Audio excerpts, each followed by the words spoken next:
Hello everyone, today we are going to see how to schedule an automatic backup in Tally Prime. For that, we'll load a customization by going to Help, TDLs and Add-ons, Manage Local TDLs. We'll select the file over here, Tally Auto Backup.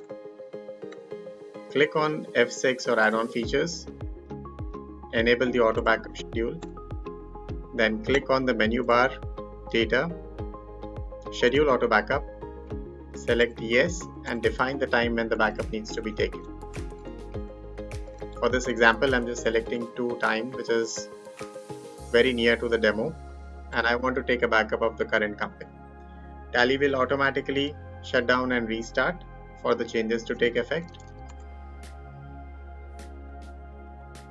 At the scheduled time, software will automatically run and take a backup of your data for the selected company, one company or multiple companies based on your choice.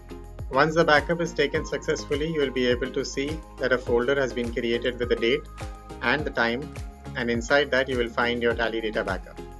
If you like this, hit subscribe, drop a comment, and you can get your free auto backup tool from the link in the description. Don't miss out. See you next time. Have a nice day.